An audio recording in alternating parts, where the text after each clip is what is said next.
Sur le secteur corporate, je pense qu'aujourd'hui on le fait. On a déjà fait des opérations d'envergure dans la région. Je ne parlerai pas de ce qu'on a fait l'année dernière, je veux dire, au Sénégal, avec c'était concernant l'État.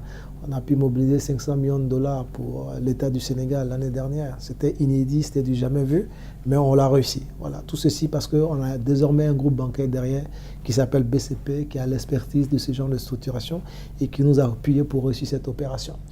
L'autre point également, on a réussi des opérations de financement, que ce soit le port autonome Côte d'Ivoire, au niveau également de Lomé, on a financé des constructions de routes. Également, on a participé au financement de la construction des routes, de l'autoroute, la première autoroute Abidjan-Yamoussoukro, au niveau de la Côte d'Ivoire.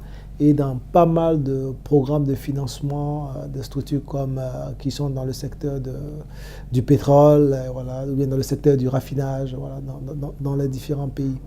Notre objectif, c'est-à-dire, vu notre organisation, nos capacités, c'est de mettre l'accent en fait tout ce qui concerne des financements structurés au niveau des infrastructures, avec l'appui de notre banque d'affaires qui s'appelle Atlantic Finance, d'accord, et également comme on appelle, mais de participer, comme je l'ai dit, à l'accompagnement des PME-PMI avec des financements qui sont adaptés. Voilà, donc, mais à ce niveau également, nous souhaitons qu'il y ait beaucoup plus de réformes, notamment au niveau de l'autorité des régulations, pour permettre que certaines créances des PME-PMI soient éligibles au titre du refinancement et que l'État également puisse mettre en place des véhicules de garantie qui permettent en fait de diluer, ne serait-ce que partiellement, le risque que les banques prennent en fait sur ces entités-là. Voilà. Donc nous allons continuer à être forts sur le marché des PME-PMI, à avoir une stratégie globalement régionale, d'accord?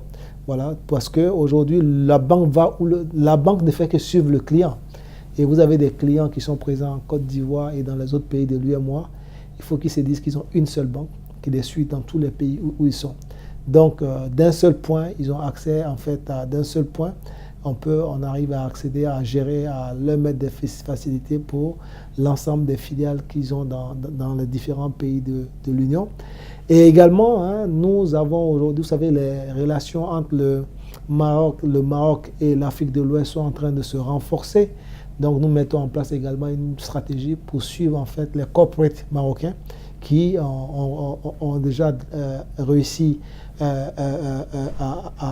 dompter leur marché domestique, qui cherchent à externaliser les activités. Voilà, nous essayons également de mettre une stratégie pour les accompagner dans les pays où ils sont, parce qu'ils ont réussi leur ancrage au niveau de leur marché domestique. Voilà. Donc globalement, voilà un peu la stratégie dans laquelle nous sommes, et nous souhaitons continuer de consolider et de renforcer notre position sur ce segment-là, et en étant plus agressif et en mettant des process en place qui nous permettent vraiment d'être très compétitifs et d'être très diligents dans le traitement des demandes qui nous sont faites au niveau de l'ensemble de nos clients.